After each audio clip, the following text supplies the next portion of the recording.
Hello दोस्तों, आप सभी का हमारे YouTube channel history with Idris Khan में आप सभी का स्वागत है। दोस्तों, जैसे कि आप सभी को पता है, हमारे यूट्यूब चैनल पर हिस्ट्री के जो मोस्ट इम्पोर्टेंट टॉपिक होते हैं, जिनसे एग्ज़ाम में बार बार क्वेश्चन पूछे जाते हैं, हम उन सभी टॉपिक को बहुत ही आसान भाषा में ट्रिक के माध्यम से या इजी वे में समझाने की कोशिश करते हैं। इसके लिए हमने कई सारे वीडियो हमारे यूट्यूब चैनल पर अपलोड कर दिए हैं, जिनको अगर आप देखना चाहते हो तो आप हमारे यूट्यूब चैनल की प्लेलिस्ट में जाकर उन सभी वीडियो को देख सकते हो। और वो वीडियो काफ़ी ज़्यादा इंपॉर्टेंट है। अगर हम बात करें एनटीए यूजीसी नेट एग्ज़ाम की, तो जून वाले एग्ज़ाम के अंदर लगभग 30 से ज़्यादा प्रश्न उन सभी प्लेलिस्ट की वीडियो से देखने को मिले थे। इसके अलावा फरवरी वाले एग्ज़ाम की अगर बात करें, तो उस समय हमारा चैनल नया बना हुआ था, लगभग 30 या 35 वीडियो डली हुई थी उस टाइम पे। तो 17 से ज़्यादा प्रश्न उस समय आपको हमारी प्लेलिस्ट की वीडियो से देखने को मिले थे। इसके अलावा यूपी पीसीएस में जो एग्ज़ाम हुआ, उसमें एमपी पीएससी में अदर स्टेट के जितने भी जो भी एग्ज़ाम हो रहे हैं, उन सभी एग्ज़ामों में वहाँ से क्वेश्चन देखने को मिल जाते हैं। तो आप प्लेलिस्ट में जाकर उन सभी वीडियो को जाकर ज़रूर देखें। बात करते हैं हम आज के वीडियो की। तो आज के वीडियो के अंदर हम तुजुक ए बाबरी यानी कि बाबरनामा के ऊपर बात करने वाले हैं कि कौन इसका लेखक है, कौन इसके अनुवादक है, इसके अंदर क्या क्या जानकारी मिलती है, क्या क्या इसके अंदर कंटेंट मिलता है, और एग्ज़ाम के पॉइंट ऑफ व्यू से हमको क्या क्या चीज़ें इसके बारे में याद रखना है। क्योंकि कई सारे एग्ज़ाम के अंदर इससे रिलेटेड क्वेश्चन पूछे जाते हैं। खास करके हम एनटीए यूजीसी नेट की अगर बात करें, तो वहाँ पे लिटरेचर से हर बार क्वेश्चन पूछा जाता है। तो हमने लिटरेचर के लिए और भी कई सारे वीडियो डाले हैं। जैसे कि मिडिवल हिस्ट्री का देखा जाए, तो हमने मिनाजुस सिराज, बर्नी और अफ़ीफ, बदायूनी, अबुल फजल, कई सारे वीडियो हमने डाल रखे हैं, प्लेलिस्ट के अंदर आपको मिल जाएंगे। तो आज के इस वीडियो के अंदर हम तुजुक ए बाबरी के ऊपर बात करने वाले हैं। जो बाबर का ग्रंथ यानी कि बाबर की आत्मकथा है, वो किस भाषा में लिखी गई है, किस भाषा में इसका अनुवाद हुआ है, किस किस ने इसका अनुवाद किया है, और क्या क्या इसके अंदर जानकारी मिलती है। तो कई सारी चीज़ें आज के वीडियो के अंदर आपको मिलने वाली है। तो वीडियो को बिल्कुल भी स्किप नहीं करना है, वीडियो पूरा ज़रूर देखना है। और चैनल पर अगर नए हो तो चैनल को आपको सब्सक्राइब कर लेना है। चलते हम स्लाइड के ऊपर, जहाँ इस टॉपिक को आज हम बहुत ही अच्छी तरीके से, बिल्कुल सरल तरीके से आज इसको हम कंप्लीट करने वाले हैं। तो दोस्तों, स्लाइड के ऊपर आ चुके हैं। तो आज के इस वीडियो के अंदर हम बाबरनामा यानी कि इसको बाबरनामा भी कहा जाता है और तुजुक ए बाबरी भी कहा जाता है, तो इसके ऊपर आज बात करने वाले हैं। सबसे पहले अगर हम बात करें दोस्तों इसके लेखक की, तो इसका लेखक बाबर माना जाता है। यानी कि बाबर ने अपनी जो आत्मकथा लिखी है, वो बाबरनामा के नाम से या तुजुक ए बाबरी के नाम से लिखी है। और बाबर के बारे में अगर थोड़ा सा अगर हम पृष्ठभूमि अगर इसकी देखें, कैसे इसका जन्म हुआ, कहाँ पे ये जन्म हुआ है, कौन इसके माँ बाप थे, और इसके बारे में क्या क्या इंपॉर्टेंट जानकारी है जो आपको बेसिक आपको याद होना चाहिए, उसके बारे में हम समझ लेते हैं। बाबर की अगर हम बात करें दोस्तों, इसका मूल नाम, तो मूल नाम इसका जहीरुद्दीन मोहम्मद था। क्या नाम था इसका मूल नाम? जहीरुद्दीन मोहम्मद इसका मूल नाम है।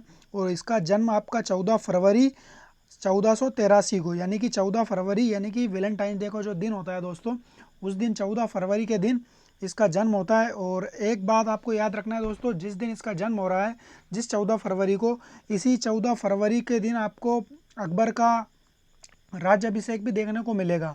तो दो डेट्स इसके साथ जुड़ी हुई है दोस्तों। 14 फरवरी 1483 के दिन तो आपका बाबर का जन्म होता है, और इसी डेट यानी कि 14 फरवरी 1556 के दिन आपको अकबर का राज्याभिषेक देखने को मिलता है। तो ये दोनों डेटें सेम सेम रहेगी, आपको याद रखना है। इसके बाद इसके माता पिता की अगर बात करें दोस्तों, तो इसके माता का नाम कुतलग निगार खानम था। मोस्ट इंपॉर्टेंट है दोस्तों, इसकी माता का नाम एग्जाम के अंदर पूछ लिया जाता है। तो कुतलग निगार खानम इसके माता का नाम था, और इसके पिता का नाम था उमर शेख मिर्ज़ा। और इसका जन्म हुआ था दोस्तों फरगना यानी कि ट्रांस अक्सानिया वाला जो इलाका था दोस्तों, उस जगह को फरगना कहा जाता है दोस्तों। तो फरगना के अंदर इसका जन्म हुआ था। और इसके बारे में जो उपनाम वगैरह पूछ लिए जाते हैं दोस्तों, तो हजरत फिरदौस मकानी इसको कहा जाता है दोस्तों। हजरत फिरदौस मकानी इसको कहा जाता है। और मालियों का मुकुट यानी कि मालियों का मुकुट यानी कि राजकुमार भी इसको कहा जाता है। और इसकी जो उपाधि होती है, खाकान की उपाधि भी धारण करता है, गाजी की उपाधि भी धारण करता है। और आपको कमेंट्स करके बताना दोस्तों कि गाजी की उपाधि ये किस युद्ध के अंदर यानी कि किस युद्ध में ये गाजी की उपाधि धारण करता है। 4 युद्ध ये लड़ता है दोस्तों, पानीपत का युद्ध, खानवा का युद्ध, चंदेरी का युद्ध और घाघरा का युद्ध। तो इन 4 युद्धों में से किस युद्ध में ये सबसे पहले गाजी की उपाधि धारण करता है, ये आपको कमेंट्स करके बताना है। इसके अलावा दोस्तों इसको साम्राज्य निर्माता भी कहा जाता है, यानी कि मुगल सत्ता की जो स्थापना की जाती है दोस्तों इसी के द्वारा की जाती है। ये पानीपत का जब युद्ध लड़ता है 21 अप्रैल 1526 को, तो उस समय मुगल वंश की स्थापना इसी के द्वारा की जाती है और इसी वजह से इसको साम्राज्य निर्माता कहा जाता है। तो क्वेश्चन पूछा जाएगा दोस्तों, इसको साम्राज्य का निर्माता क्यों किसने कहा? तो रासब्रुक और विलियमसन यानी कि दो लोगों ने मिलकर इसको साम्राज्य का निर्माता कहा है। दूसरा दोस्तों, डेनिसन नाम का एक विद्वान है, डेनिसन रोस, उन्होंने इसकी तुलना मैकियावेली से की है दोस्तों। मैकियावेली से तुलना किसने की है? डेनिसन रोस ने की है। तो ये सारी चीज़ें आपको याद रखना है दोस्तों। तो इसके बारे में हमने बेसिक परिचय याद रखना था, तो ये हमने बता दिया है और आपको जो कमेंट्स करके बताना है वो आप बता सकते हो। अब इसके जो ग्रंथ है बाबरनामा यानी कि तुजुक ए बाबरी के ऊपर बात कर लेते हैं। सबसे पहले बात कर लेते हैं दोस्तों तुजुक ए बाबरी की। तो तुजुक ए बाबरी इसका ग्रंथ का नाम है, यानी कि ग्रंथ यानी कि इसकी आत्मकथा है तुजुक ए बाबरी। अब तुजुक ए बाबरी का अन्य नाम की बात करें दोस्तों, इस तरीके से क्वेश्चन पूछ लिया जाता है। तुजुक ए बाबरी भी कहा जाता है, बाबरनामा भी इसको कहा जाता है और वाक़यात ए बाबरी भी इसको कहा जाता है। वाक़यात का मतलब दोस्तों जो भी घटनाक्रम जो अपनी लाइफ में जो भी इंसिडेंट इसके घटते हैं उन सभी चीज़ों की जो जानकारी है वो वाक़यात ए बाबरी, बाबरनामा, तुजुक ए बाबरी में मिल जाती है। अगर हम बाबरनामा या तुजुक ए बाबरी की अगर भाषा की अगर बात करें दोस्तों, तो ये तुर्की भाषा में है। तो एक बाबरनामा आपको दोस्तों अब्दुल रहीम खान काना के समय भी देखने को मिलेगी, तो वो बाबरनामा अलग है। वो बाबरनामा यानी कि इस तुजुक ए बाबरी या जो फारसी जो तुर्की में जो बाबरनामा लिखी गई है उसका फारसी अनुवाद अब्दुल रहीम खान काना ने बाबरनामा के नाम से किया है, वो आपको अलग याद रखना है।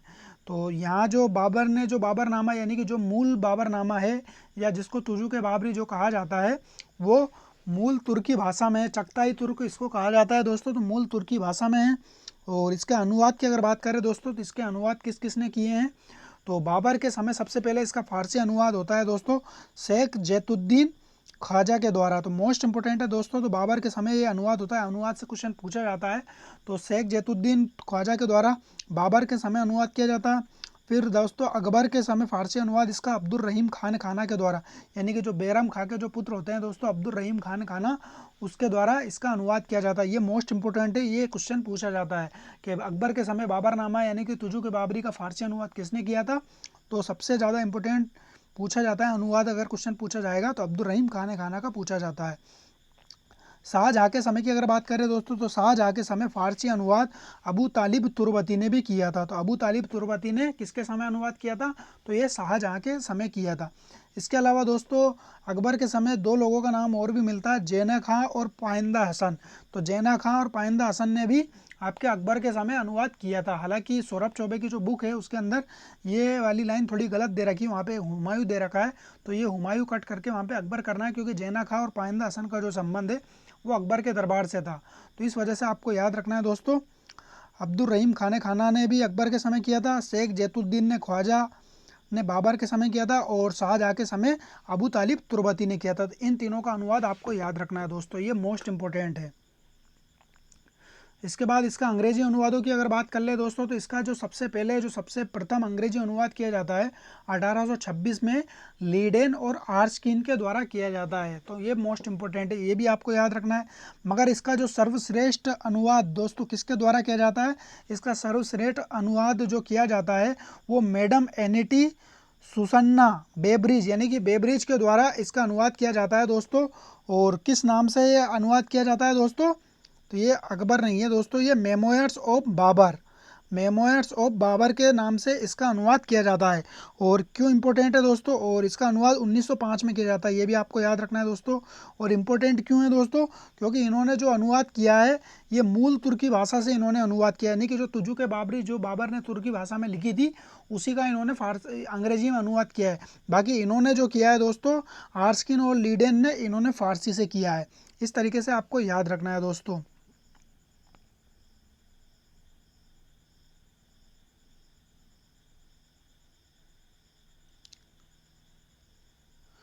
इसके बाद दोस्तों एल्फिंस्टन ने क्या बोला है दोस्तों, इस जो बाबरनामा जो ग्रंथ है यानी कि तुजुक ए बाबरी जो ग्रंथ है इसके ऊपर एल्फिंस्टन का एक स्टेटमेंट देखने को मिलता है।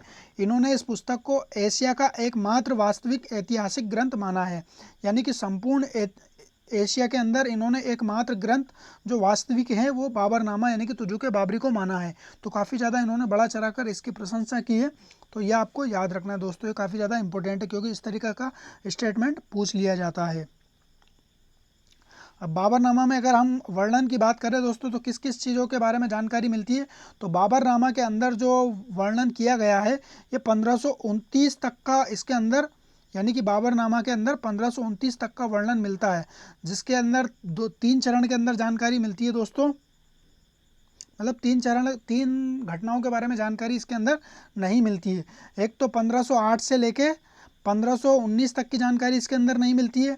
दूसरी दोस्तों 1520 से लेकर 1525 तक जो बाबर के द्वारा भारत पे होकर आक्रमण किया जाता है उसकी जानकारी इसके अंदर नहीं मिलती है। इसके अलावा दोस्तों 1529 से 30 की जो जानकारी है वो इसके अंदर नहीं मिलती है। तो ये तीन जानकारी को छोड़कर बाकी की पूरी जानकारी इसके अंदर मिलती है दोस्तों। तो ये काफ़ी इंपॉर्टेंट है। अब इसके अंदर क्या क्या जानकारी मिलती है इसको हम समझ लेते हैं। बाबरनामा के अंदर क्या महत्वपूर्ण तथ्य मिलते हैं, तो गज ए बाबरी के बारे में जानकारी मिलती है दोस्तों। तो गज ए बाबरी क्या था, तो ये सड़क माप हेतु पैमाना था, यानी कि सड़क मापने के लिए जो पैमाना था दोस्तों, यानी कि सड़क है कितनी लंबी है कितनी चौड़ी है क्या है इसकी साइज वगैरह, इसके बारे में जो जानकारी प्रदान करता था जो पैमाना यानी कि जो मीटर था वो गज ए बाबरी था। तो गज का मतलब होता है दोस्तों एक कदम जो होता है वो गज कहा जाता है, यानी कि एक लंबा जो कदम होता है उसे गज कहा जाता है। तो गज ए बाबरी यानी कि एक लंबे कदमों के द्वारा ही सड़कों को नापा जाता है। तो इस तरीके से दोस्तों आपको याद रखना है गज ए बाबरी का जो संबंध था ये आपका सड़क मापने का पैमाना था, और ये जहांगीर के काल तक इसका प्रचलन होता रहा, यानी कि इसका जो प्रचलन इसका जो प्रयोग था जहांगीर के काल तक होता था दोस्तों। इसके बाद रेहेड पर्शियन व्हील की अगर बात करें दोस्तों, तो ये पर्शियन व्हील यानी कि जो गियर युक्त रेल थी दोस्तों, गियर युक्त जो रेहेड थी जो सिंचाई यंत्र था उसके बारे में जानकारी देते हैं दोस्तों। तो ये एकमात्र यानी कि सर्वप्रथम गियर युक्त यानी कि पर्शियन व्हील के बारे में जो जानकारी देता है दोस्तों वो बाबरनामा के अंदर मिलती है। तो सिंचाई यानी कि पानी निकालने का यंत्र, हमने इसके फोटो के माध्यम से आपको समझाया भी था, जो हमने विज्ञान प्रौद्योगिकी के बारे में बताया था जिस वीडियो में, उसके अंदर फोटो में बताया था गियर युक्त ये जो हमारी रेहेड होती है वो कैसी होती है, पर्शियन व्हील क्या होती है, यानी पर्शियन व्हील और रेहेड दोनों एक ही होती है, यानी कि ये गियर युक्त रेहेड जो होगी उसी को पर्शियन व्हील कहा जाएगा। तो ये कुएं से पानी निकालने का यंत्र था और ये गियर युक्त था। तो ये गियर युक्त रेहेड के बारे में जो जानकारी प्रदान की जाती है सर्वप्रथम बाबरनामा के अंदर की जाती है। इसके बाद दोस्तों बाबर ने अपने भारत के बारे में क्या क्या स्टेटमेंट दिए। जब ये भारत के अंदर आता है तो भारत के बारे में देखता है, भारत के जलवायु को देखता है, भारत के लोगों को देखता है, भारत के समाज को देखता है, तो उन सब के बारे में ये अपने अपने स्टेटमेंट देता है। जिस तरीके से अलबरूनी भारत के अंदर आया था तो भारत के बारे में उसने भी कई सारे स्टेटमेंट दिए थे। इब्न बतूता आया था तो इब्न बतूता ने भी कई सारे स्टेटमेंट दिए थे। तो उसी तरीके से जब बाबर आता है तो बाबर भी कई सारे स्टेटमेंट अपनी पुस्तक में देंगे। तो बाबर ने क्या कहा दोस्तों, भारत के पानी में उछाल नहीं है, यहाँ के निवासी रूपवान नहीं है, ये दोनों बात बोली उसने। उसके अलावा दोस्तों यहाँ के अंगूर और तंदूर में दम नहीं है, तो ये तो बिल्कुल बुराई करने पे तुला हुआ था। यहाँ के नागरिक मुगलों से घृणा करते हैं, तो ये तो बिल्कुल सही बात है दोस्तों। जब आप विदेशी शक्ति विदेशी आक्रांता हो तो यहाँ के लोग क्यों आपसे मोहब्बत प्यार करेंगे, तो इस वजह से इसने स्टेटमेंट दिया है। तो बाकी थोड़ा हो सकता है इसका एक पक्षी हो ये सारी चीज़ें। भारत के पानी में के अंदर उछाल नहीं है यानी कि पानी के अंदर उछाल नहीं है, और यहाँ के निवासी रूपवान नहीं है यानी कि खूबसूरती नहीं है। तो खूबसूरत के मामले में तो हो सकता है क्योंकि फरगना वगैरह के जो इलाके हैं वहाँ पे थोड़ी खूबसूरती ज़्यादा है, तो इस वजह से इसको ऐसा लगा होगा। और यहाँ के अंगूर और तंदूर में दम नहीं है, तो अंगूर तो दोस्तों फलों के अंदर होगा और तंदूर यानी कि खाने पीने में दम नहीं है, ये बात यहाँ पे बोली है। उसके अलावा दोस्तों यहाँ के नागरिकों को मुगल से घृणा करते थे, ये बात इन्होंने कही है। इसके बाद भारत में पहली दूसरी तीसरी जलवायु के बीच है, यानी कि भारत जो है 3 जलवायु के बीच है, मगर यहाँ पे कोई भी अंश चौथी जलवायु में नहीं है। तो यानी कि 3 जलवायु यहाँ पे देखने को मिलती है, चौथी जलवायु का अंश यहाँ पे नहीं है। ये मोस्ट इंपॉर्टेंट है और स्टेटमेंट पूछा जा चुका है एग्जाम के अंदर, तो ये आपको याद रखना है दोस्तों।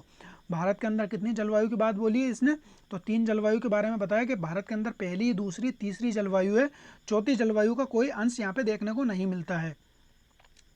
इसके बाद दोस्तों बाबर ने और क्या बात बोली है, तो बाबर ने भारत के प्रत्येक प्रकार के असंख्य एवं अनंत कारीगरों का देश कहा है। तो यानी कि यहाँ के जो महल वगैरह, यानी कि ग्वालियर के महल को जब देखता है और भी दिल्ली वगैरह के कहीं के जो महल और किले वगैरह को देखता है, तो इन सारी चीज़ों देखने के बाद यहाँ के देश को कारीगरों का देश कहता है दोस्तों। तो इस वजह से इसने स्टेटमेंट दिया है, भारत जो है प्रत्येक प्रकार के असंख्य यानी कि अनगिनत, मतलब कई सारे और कारीगरों का देश है। इसके बाद दोस्तों बाबर के अनुसार सिंधु नदी पार करते ही हर चीज़ हिंदुस्तानी किस्म की हो जाती है। यानी कि सिंधु नदी का जो इलाका है दोस्तों भारत के बाहर, यानी कि पाकिस्तान प्रांत के अंदर जो सिंधु नदी है, उस सिंधु नदी के बाद जब भारत के अंदर प्रवेश करते हैं तो उसके बाद की जितनी भी जो भी चीज़ें हैं वो सारी आपको भारतीय नज़र आती है। तो इस तरीके से इसने बताई है दोस्तों, सारी चीज़ें हिंदुस्तानी किस्म की हो जाती है। इसके बाद दोस्तों बाबर ने भारत के प्राकृतिक और वनस्पति और प्राणियों का विस्तार से वर्णन किया है। तो यह तो काफ़ी ज़्यादा इंपॉर्टेंट है दोस्तों, क्योंकि भारत के अंदर जब बाबर आता है तो वो यही सारी चीज़ों को ज़्यादा देखता है। तो राजनीति में तो उसकी रुचि थी ही थी। इसके अलावा दोस्तों वनस्पति के अंदर, विज्ञान के अंदर, इन कई सारी चीज़ों के अंदर भी उसकी गहन रुचि थी। तो इस वजह से इसने प्रकृति और वनस्पति के बारे में स्टेटमेंट दिया है। तो हिंदुस्तान के फलों के अंदर दोस्तों आम को सबसे ज़्यादा फेमस बताता है, और हाथी यानी कि पशुओं के अंदर हाथी को सबसे अच्छा बताता है दोस्तों। तो सर्वोत्तम पशु उसने हाथी को बताया है, और सर्वोत्तम फल जो बताया दोस्तों उसने आम को बताया। ये काफ़ी ज़्यादा इंपॉर्टेंट है। और इसके अलावा दोस्तों इसने नदियों के बारे में अगर देखा जाए दोस्तों, तो इसने जितनी भी जो भी नदियां हैं भारत के अंदर, जब ये आता है प्रवेश करता है, तो इसने भारत के अंदर सारी नदियों को तैर कर पार किया था। क्योंकि ये जब फरगना से जब चल कर आया था तो दोस्तों इसको तैरने का शौक था, मगर इसके जो इलाके में, जिस इलाके में ये रहता था वहाँ पर नदियाँ वगैरह का अभाव था। तो इसको जब भारत के अंदर जब इसने प्रवेश किया तो भारत की जितनी भी जो भी नदियाँ थी, सिंधु नदी वगैरह वगैरह, जितनी भी जो भी नदियाँ थी दोस्तों, सभी नदियों को इसने तैर कर पार किया। और कई किताबों के अंदर तो इसका यमुना नदी या गंगा नदी के बारे में एक स्टेटमेंट भी देखने को मिलता है कि लगभग 20 या 21 हाथ के अंदर इसने उस नदी को पार कर दिया था। गंगा नदी है या शायद यमुना नदी है, किसी भी एक नदी के बारे में इसके स्टेटमेंट देखने को मिलता है। उस नदी को 20 या 21 हाथ के अंदर इसने तैर के पार कर दिया था। तो इसको तैरने का भी काफ़ी ज़्यादा शौक था, ये आपको याद रखना है दोस्तों। इसके अलावा दोस्तों बाबर ने बताया कि मैंने आगरा में जयमिती, ये दोस्तों जयमिती नहीं है, ये जयमिती से नूर अफगान लगवाए। नूर अफगान बाग दोस्तों जो वही बाग है जिसको आराम बाग या राम बाग भी बोला जाता है दोस्तों। तो आराम बाग और राम बाग का मूल नाम जो था दोस्तों नूर अफगान बाग नाम था। तो ये जयमिती आकार का बाग था दोस्तों, जयमिती विधि से इसको बनवाया था और आगरा के अंदर ये स्थित था। इसके बाद दोस्तों काबुल में चांदी का शाहरुख सिक्का और कांधार में बाबरी नामक सिक्का चला है। इसने जब भारत के अंदर, जब दोस्तों इसका पानीपत के युद्ध में जब ये विजय हो जाता है, तो विजय होने के बाद ही दोस्तों ये काबुल के अंदर और कांधार के अंदर ये बाबरी और शाहरुख के सिक्के वहाँ पे बंटवाता है। ये चांदी के सिक्के थे, हालांकि जब ये सिक्के बंटवाता है दोस्तों, तो ये सिक्के बंटवाने की वजह से इसको कलंदर की उपाधि प्रदान की जाती है। ये मोस्ट इंपॉर्टेंट है दोस्तों। तो कलंदर की उपाधि क्यों प्रदान की जाती है? ये काबुल के अंदर और कांधार के अंदर ये सिक्के बंटवाता है। बाबर ने उत्तर भारत की सभी नदियों को तैरकर पार किया था। ये स्टेटमेंट वही आ गया जो हमने बताया दोस्तों। तो भारत के अंदर जब ये प्रवेश करता है तो भारत की सभी नदियों को ये तैर के पार करता है। बाबर फारसी और तुर्की दोनों भाषाओं का पंडित था। ये मोस्ट इंपॉर्टेंट है दोस्तों, ये आपको याद रखना है कि बाबर को कितनी भाषाओं का, कौन सी भाषाओं का पंडित माना जाता है। तो बाबर को फारसी और तुर्की भाषा यानी कि दोनों भाषाओं को इसको बहुत बेहतरीन ज्ञान था, नेक्स्ट लेवल का, यानी कि इसको जब तो पंडित बोला जा रहा है। इसके अलावा दोस्तों बाबर ने फारसी कि पद्य की, फारसी यानी कि पद्य जो लिखना है दोस्तों, यानी कि कविता फॉर्म में जो कोई चीज़ लिखी जाती है उसको पद्य बोला जाता है, और जब किसी चीज़ को व्याख्यायित करके लिखा जाता है उसको गद्य बोला जाता है। तो पद्य फॉर्म की जो लिखी थी दोस्तों नवीन शैली, वो मुबैयान शैली का इसने विकास किया था। यानी कि एक इसने नवीन शैली का निर्माण किया था, उसको मुबैयान शैली कहा जाता है दोस्तों। तो उसने मुबैया, फारसी में कविता भी लिखी थी मुबैया। इसके अलावा दोस्तों अबुल फजल एक बात बताता है इसके बारे में, एक मसनबी है मुबीन, इसने जो मुबैया शैली में जो फारसी रचनाएं लिखी थी उसको मसनबी मुबीन कहा जाता है दोस्तों। अबुल फजल ने ये बात बोली है, मसनबी मुबीन, जो इसने मुबैया शैली में जो फारसी रचनाएं लिखी है उसके बारे में बताया है। इसके अलावा दोस्तों बाबर के तुर्की गीतों की जो रचना थी दोस्तों उसको दीवान कहा जाता है। यानी कि जो बाबर ने तुर्की गीतों में जो रचनाएं लिखी थी उसको दीवान कहा जाता है दोस्तों। इसके अलावा दोस्तों रिसाला उसूज को ख़त-ए बाबरी कहा जाता है, रिसाला उसूज को ख़त-ए बाबरी कहा जाता है। और बाबर ने न्याय के ऊपर भी एक किताब लिखी थी, ये आपको याद रखना है। तो फ़ारसी में जो इसने कविताएं लिखी थी उसको मसनबी मुबीन कहा जाता है, और तुर्की में जो लिखी थी उनको दीवान कहा जाता है। ये सारी चीज़ें आपको याद रखना है दोस्तों, काफ़ी ज़्यादा इम्पोर्टेंट है। तो एक बार और समझ लेते हैं हम इसके बारे में क्या क्या इम्पोर्टेंट है। तो गज ए बाबरी जो था दोस्तों, एक शुरू से देख लेते हैं। तुजुक ए बाबरी की रचना किसने की थी? तो बाबर ने की थी, ये इसकी आत्मकथा थी। अन्य नाम क्या था दोस्तों? तो बाबरनामा और वाक़यात बाबरी इसको कहा जाता है। और भाषा क्या थी दोस्तों? इसकी तुर्की थी। अनुवाद की बात करें दोस्तों तो शेख जैतुद्दीन ख्वाजा ने फ़ारसी अनुवाद किया था बाबर के समय। अब्दुल रहीम खान खाना ने अकबर के समय किया था और बाबरनामा के नाम से किया था फ़ारसी अनुवाद। शाहजहाँ के समय अबू तालिब तुर्बती ने किया था, ये आपको याद रखना है दोस्तों। इसके बाद अंग्रेजी अनुवाद की बात करें दोस्तों तो अंग्रेजी अनुवाद 1826 के अंदर लीडेन और आर्स्किन के द्वारा किया जाता है, और बेब्रीज ने इसका अनुवाद किया जिसको मेमोर्स ऑफ अकबर कहा जाता है, और ये तुर्की से किया गया था इनके द्वारा, बेब्रीज के द्वारा। एल्फिस्टन ने इसको एशिया का एकमात्र वास्तविक ऐतिहासिक ग्रंथ कहा है। इसके अंदर उल्लेख क्या मिलता है दोस्तों? गजे बाबरी का उल्लेख मिलता है। ये सड़क नापने का पैमाना था जो जहांगीर के समय तक प्रचलित था। रेड पर्शियन व्हील के बारे में जानकारी देता है दोस्तों। ये प्रथम ग्रंथ है जिसके अंदर गैर युक्त यानी पर्शियन व्हील की जानकारी मिलती है। और इसने बताया दोस्तों, भारत के पानी के अंदर उछाल नहीं है, यहाँ के निवासी रूपवान नहीं है, अंगूर और तंदूर में दम नहीं है, और नागरिक जो है मुगलों से घृणा करते हैं, ये बात इसने कही है। और भारत के अंदर पहली, दूसरी, तीसरी तो जलवायु, मगर चौथी जलवायु के बारे में कोई जानकारी नहीं है यहाँ पे। और भारत के अंदर प्रत्येक प्रकार के असंख्य और अनंत कारीगरों को देश इसने बताया है। सिंधु नदी के बाद की हर चीज़ भारतीय हो जाती है, इसने बात बोली है। और बाबर प्रकृति और वनस्पति प्रणालियों के विस्तार से वर्णन किया है। और आम को बेहतरीन फल बताया है यहाँ का, और पशुओं के अंदर हाथी को सर्वोच्च बताया है। और आगरा के अंदर इसने नूर अफगान बाग लगवाया था जयमिति विधि से। इसके अलावा दोस्तों शाहरुखी सिक्का और बाबरी सिक्का के बारे में बताया। कांधार के अंदर बाबरी सिक्का और काबुल के अंदर शाहरुखी सिक्का बंटवाया था इसने। और उत्तर भारत की सभी नदियाँ इसने तैर कर पार की थी। फारसी और तुर्की का ये पंडित था, और इसने एक नवीन पद्य शैली निकाली थी जिसको मुबैयान कहा जाता है दोस्तों। और बाबर के जो तुर्की गीत थे उनको दीवान कहा जाता है, और फारसी जो गीत है दोस्तों उसको मसनबी मुबीन कहा जाता है, ये अबुल फजल ने कहा है। तो दोस्तों आज का वीडियो हम यहीं समाप्त करते हैं। वीडियो अगर आपको पसंद आया तो लाइक करें, ज़्यादा से ज़्यादा शेयर करें, कमेंट्स करें। और जो हमने आपसे क्वेश्चन पूछा है कि किस युद्ध में बाबर ने गाजी की उपाधि धारण की थी, ये आपको कमेंट्स करके बताना है। और चैनल पर नए हो तो चैनल को आप सब्सक्राइब कर लें। वीडियो की पीपीटी प्राप्त करने के लिए यानी कि पीडीएफ प्राप्त करने के लिए आपको इतिहासनामा टेलीग्राम चैनल को ज्वाइन करना है, वहाँ पे आपको इसकी पीडीएफ मिल जाएगी। तो दोस्तों वीडियो को समाप्त करते हैं। थैंक यू, धन्यवाद।